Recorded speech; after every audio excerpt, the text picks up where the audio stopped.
نتمنى تكونوا بخير وعلى خير، ويلقاكم الفيديو ديال اليوم في احسن الاحوال والصحه تكون جيده ان شاء الله.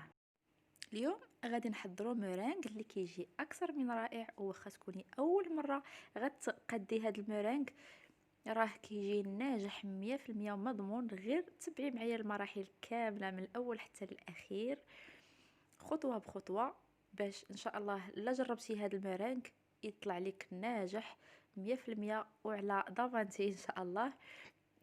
زوين نحطوه هكا مع كاس ديال القهيوه، ولا ذوقوا بهم لي كاطو، نعطيهم كذلك الوليدات الصغار كيعجبوهم بحال هكا. خليكم معايا حتى الاخير ديال الفيديو ونبداو على بركه. نحتاجو 3 ديال المكونات اللي غنحتاجو في هذا المورينغ كيف ما كتشوفوا معايا.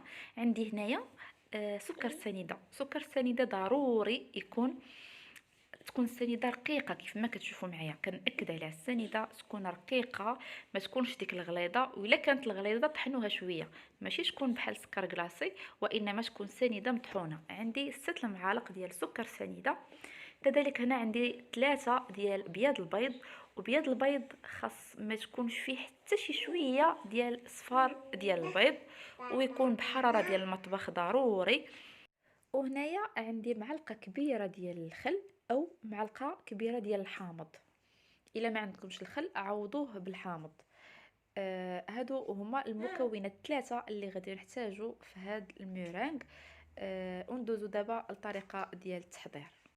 وهنا بالنسبه للاناء اللي غادي نخدمو فيه المورينغ ديالنا ضروري ومؤكد يكون الاناء ناشف تماما، ما تكون فيه حتى نقطه ديال الماء. ضروري ضروري، حيت الا كانت فيه غير نقيطه ديال الماء المورينغ ما غاديش يطلع لينا. وكذلك حتى الطراب حتى هو يكون ناشف. وباش تفاداو تاخذوا الخل وتعقموا به داك الاناء، راه باش ما تبقى فيه حتى شي نقطه ديال الماء. هنايا ضفت دوك 3 ديال البيضات اللي حتى هما كنأكد عليهم يكونوا بحراره ديال المطبخ، تكونوا جابدينهم من قبل حتى ياخذوا الحراره ديال المطبخ. هنايا خديت الطراب اليدوي كيف ما كتشوفوا معايا في الفيديو، كنحاول نطرب داك البيض. بالنسبه للسكر السنيده ما تضيفوش مره واحده، غنبقاو نضيفوه بشويه بشويه. كنضيف هكا بمعلقه او بمعلقه صغيره، ممكن معلقه كبيره ولا معلقه صغيره، المهم نتوما كتضيفوا وفي نفس الوقت كتطربوا. من الاحسن الا كان حداكم شي حد يبقى هكا يضيف لكم السنيده وانتم كتطربوا. غنبقى على هذه العمليه، انا كنضيف السنيده وكنطرب في نفس الوقت بالطراب اليدوي. من بعد غادي نكمل بالطراب الكهربائي. نخليكم مع التتمه ديال الفيديو ونرجع لكم من بعد.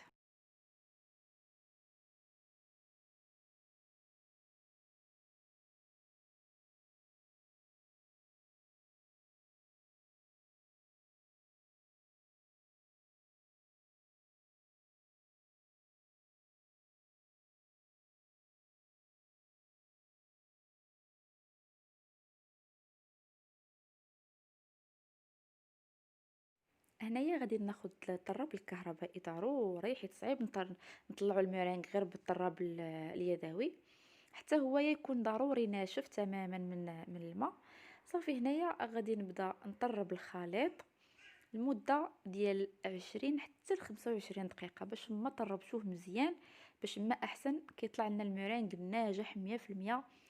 وبالنسبه للطراب الكهربائي ديروه في اعلى سرعه، يعني ما تكونش سرعه ناقصه. صافي وغادي نبقى نطرب حتى نحس بالخليط ديالي تقال تماما. ناخذ داك الاناء نقلبه وما يتخواش نهائيا. وكيف قلت لكم تبقاو طربوا مزيان باش ديك السنيده تذوب ما تبقاش نهائيا، حيت لا بقات السنيده في الميرينغ ملي غندخلوه للفران ما غادي يقدر يتفرق علينا وما غاديش يجينا ناجح.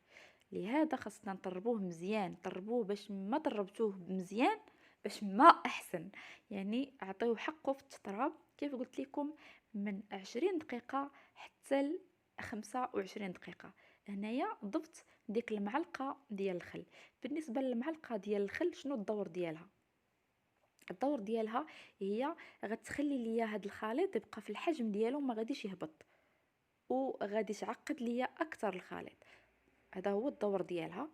صافي هنايا غادي نبقى كيف قلت لكم على هذه العمليه كنطرب في هذا الخليط، ومره كنقلبو هكا بصباعي، كنشوف لا لقيت مازال فيه الحبيبات ديال السنيده كنزيد نطربو. لقيتو ما فيش حبيبات ديال السنيده صافي كنحبس. هنايا لقيت مازال كاينه السنيده مازال ما دابتش، واخا الخليط عقاد، غنبقى مازال نخلط مزيان حتى ما تبقاش عندي حتى شي حبه ديال السنيده، عاد غادي نحبس.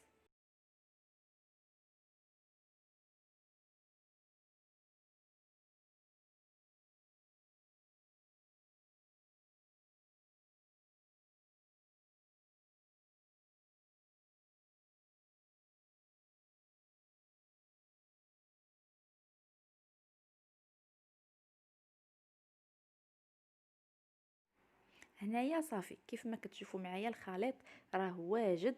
كيف شفتوا واخا هزيت الطراب بقى لاصق، يعني ما تسخواش. كتقلبوا الاناء ما كيتسخواش، يعني المرينغ ديالنا راه ناجح 100%. هكا باش كنعرفوه ناجح. وكتقلبوه بيديكم، ما لقيتوش فيه حتى شي حبيبه ديال السنيده صافي كتحبسوا.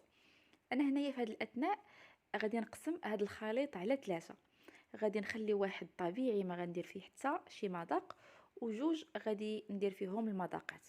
انتما معايا تبعوا معايا حتى الاخر ديال الفيديو.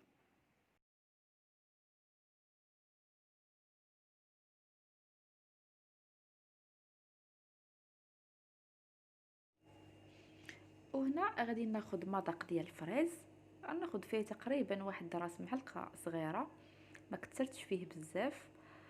وغادي ناخذ الخلاط الكهربائي، غنخلط هاد العناصر مزيان. بالنسبه للمذاق ممكن تخليوه هكاك طبيعي، او تنسموه باي مذاق بغيتو، او اي مذاق متواجد عندكم، وعلى حسب المتوفر كيف ما كنقول لكم دائما.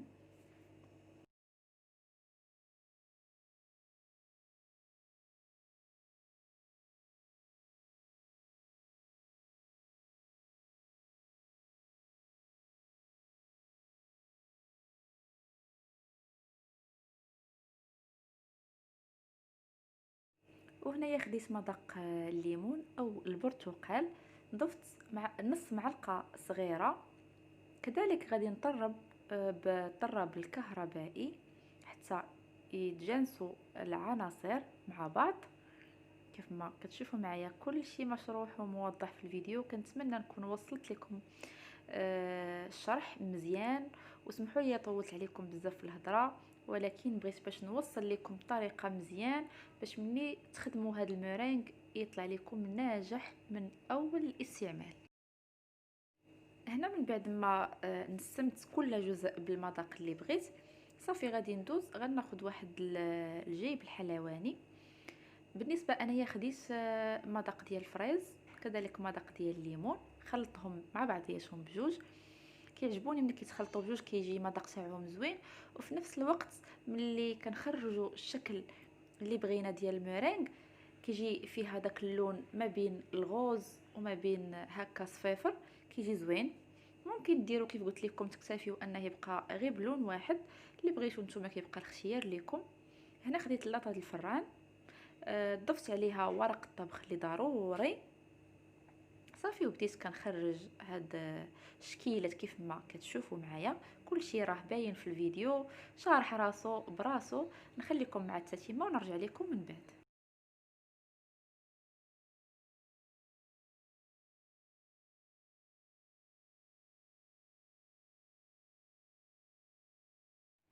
هنايا تقطع لي التصوير، كان كيحسب لي انني كنصور. مع الاسف هنا من بعد ما ساليت زوقتهم بحبيبات او عقيق خاص بالحلويات. صافي ودخلت اللاطه للفران. الفران شعلته كيكون سخون من قبل على درجه حراره 100، شعلته من الفوق ومن التحت، وغنخليهم يطيبوا ساعه ديال المكانه. وابدا ما نحلوش عليهم الفران حتى يطيبوا، حيت لا فاتت تحل عليهم الفران كيطردقوا وما كيبقاوش ناجحين. يعني ضروري الطياب ديالهم يكون مزيان، ما تحلوش نهائيا الفران. عمروا الفران على ساعه د المكانه، خدموا من الفوق ومن التحت، وخليوهم حتى يطيبوا. من بعد عاد خرجوهم من الفران. هنايا الشكل النهائي. خديت هنا واحد العويدات، كيف كتشوفوا معايا غادي ندير على شكل او مصاصه كيف ما كيعجبوا الوليدات الصغار. انا بالنسبه لهاد الميرينغ باغا نزوق بهم كاطو ديال لانيفرسير ديال بنتي ان شاء الله. صافي. المهم هاد اللاطه هادي درت فيها هاد الشكيلات هادو، راه كلشي موضح في الفيديو. نتوما كيبقى لكم الاختيار، ديروا اي شكل بغيتو. ونتمنى ان شاء الله تجربوا هاد الميرينغ، راه كيجيو رائعين وناجحين، ما تخافوش منهم. كيف قلت لكم واخا تكونوا اول مره غادي تقادوهم، راه كيجيو ناجحين. غير تبعوا معايا جميع المراحل خطوه بخطوه وان شاء الله غيطلعوا لكم ناجحين. فرجه ممتعه ونرجع لكم من بعد ان شاء الله.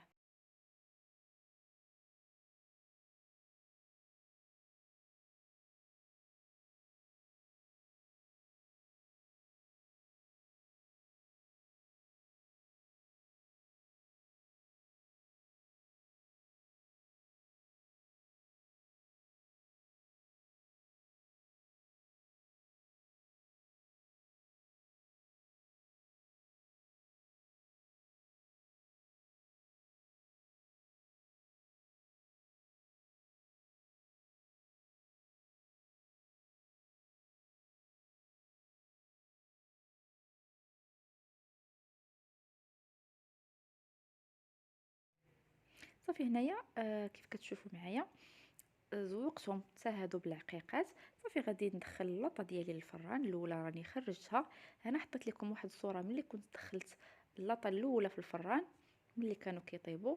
كنتمنى ينال الاعجاب ديالكم الفيديو ديال اليوم، كذلك تجربوا هاد الميرينغ راه كيجيو رائعين، ما تخافوش منهم. كنقولها ونعاود نقولها، راه كيجيو ناجحين.